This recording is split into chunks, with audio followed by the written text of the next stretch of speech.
must recognize the deeper pattern behind the attacks on Waqf properties in India. The proposed Waqf Amendment Bill, driven by the ideological impulses of the Hindutva regime, is not just an administrative change. It's a part of broader strategy to weaken Muslim institutions and erase community autonomy. This move, coupled with the bulldozer politics we have witnessed across country and in the campus as well, where Muslim homes, shops and places of worship are demolished under the guise of law and order, points to a systematic campaign of dispossession and intimidation. The assault on Waqf is not isolated.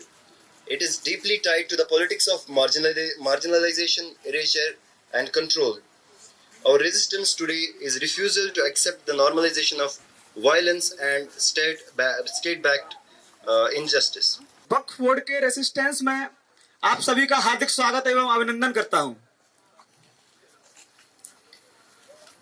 आप सभी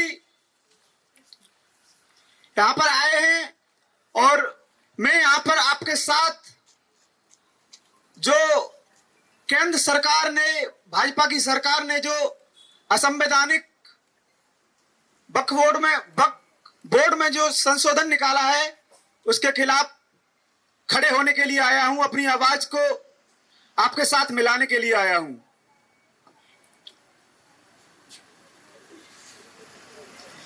बाबा साहब के बनाए हुए संविधान में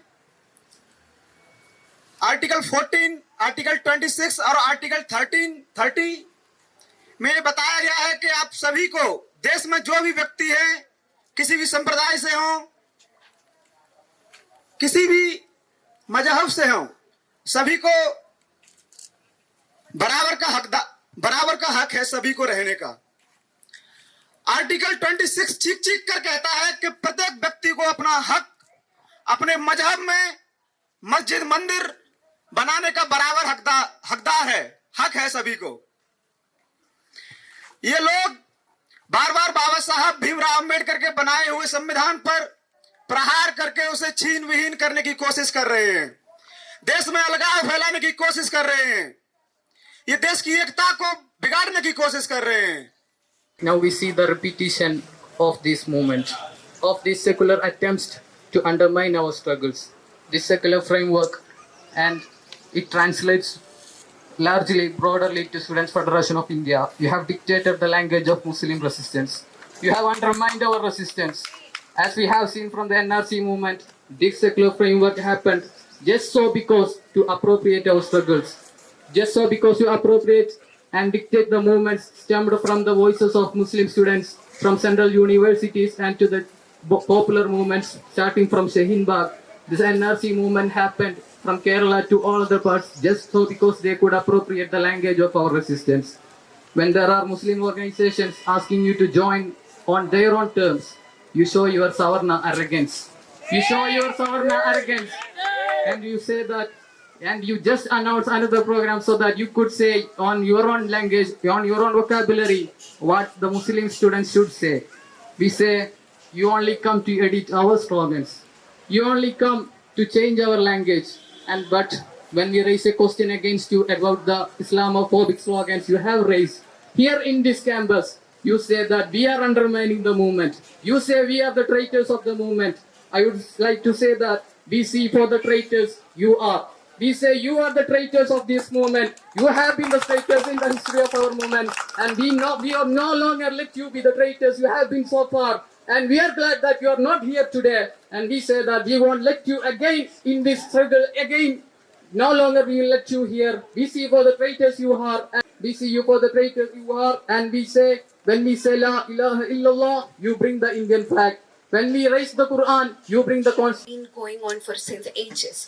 And today, I speak not just with words, with a voice that carries concern of millions, and concern for justice, for faith, for identity, and for truth. The Waqf Amendment Bill not only just grab our lands, but also our heritage, the truth that lies behind. The government just want to silence our voice for all cause. A Muslim is always put in a spot where he or she has to think that how much am I included in the idea of India? So in all of these circumstances, so my mind was too occupied with first Eid and then the protest that was happening in NSU. And suddenly the other day you realize that you cannot be just this part of a protest for a land, for an education land, for a land that is for trying to be safe for environment, right? This is not what I can restrict myself to. So you are reminded that the government or the state is after you. They're asking you what your institutions are, and they are coming for it. So this is the place that they try to show us, and they argue in history, and they go back. And I think what I'm also thinking about a lot is the sensibility of how the ruling party, Hindutva, and how they imagine themselves as the Hindu community, which day by day the line becomes more and more blurred. दोस्तों, आज हम लोग जो यहाँ जमा हुए हैं, किसी शौक से जमा नहीं हुए, किसी उत्सव मनाने के लिए जमा नहीं हुए। आज हम लोगों के सामने एक ऐसे हकीकत आन पड़ी है कि देर नाइट तक लोग काम करते हैं राज्यसभा में और संसद में। अगर मेडिकली देखा जाए तो आदमी को जो टाइम है काम करने को, उस पर काम करना चाहिए। जब उसके बियॉन्ड हो जाता है, उसका मेंटली डिसऑर्डर हो जाता है। जाहिर सी बात है, जब वो रात के 1:30 बजे 2 बजे तक काम करेगा तो मेंटली वो डिस्टर्ब रहेगा वो आदमी। फिर वो ऐसी ऐसी पॉलिसी मेकिंग करेगा जिसके जरिए से पूरा देश का, पूरा दुनिया परेशान हो जाएगा। यही हो रहा है। Because you have received more than 50 lakhs memorandums. You read Scroll's report. The government has received more than 50 lakhs memorandums. They didn't listen to a single. They went ahead and passed this bill. And now they are saying that they will listen to Muslims and they will uplift the Muslim community. How? How are you reforming it? What kind of transparency are you talking about? Look at the Tirupati temple. They have more than 50,000 crore donations. How is transparency working there? Why aren't you looking for transparency there? You're talking about reform. You're talking about reforming the Muslim community or whatever the Muslim community holds. Why aren't you reforming the temples? As Bablu said, what's happening in Bihar? The Mahabodhi temple is controlled by the Brahmins. Kiran Rijiju himself is a Buddhist, but he cannot speak about Mahabodhi temple. Why? When are you taking stand for the Buddhists? What about the other temples? Each and every temple in this country is ruled by the Brahmins. They have a 100% reservation. Why aren't you controlling and reforming, restructuring that process? There was BJP leaders who spoke that like the Christian community has been like violated of their rights. So like always there is a notion that they always want to create this division between different religious communities across our country. But the same people, in 1999, during Vajpayee government, when Graham Stein was burned with his 2 daughters alive, there was nobody to speak of. And when riots were happening in Manipur, there was nobody who was speaking against that. There was always a blatant support to this right-wing regime that always supported divisions and which always created inequalities. Private property is a constitutional right. According to constitution, private property is a constitutional right, and they are taking away this from the minorities, and this is very unconstitutional. And so it looks like the politicians in India are like, whether it is the state government or whether it is the central government, they don't even care about the constitution anymore. Like whatever the changes they want to do, they are doing that accordingly. Whatever things they want to do, they are doing it more in constitutional and legal way, which are unconstitutional.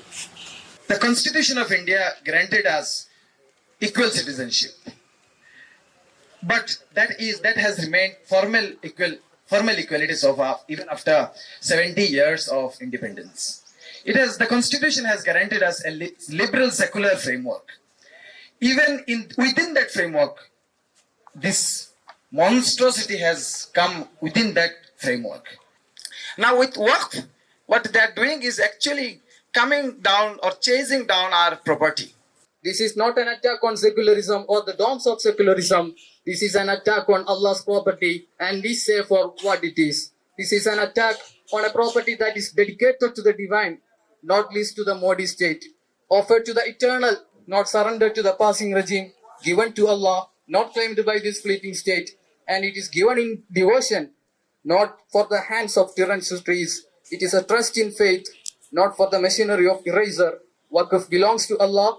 No ruler, no bulldozer, no decree can change that. I thank everyone for who have gathered here, and will conclude this session by burning the Waqf Amendment Bill.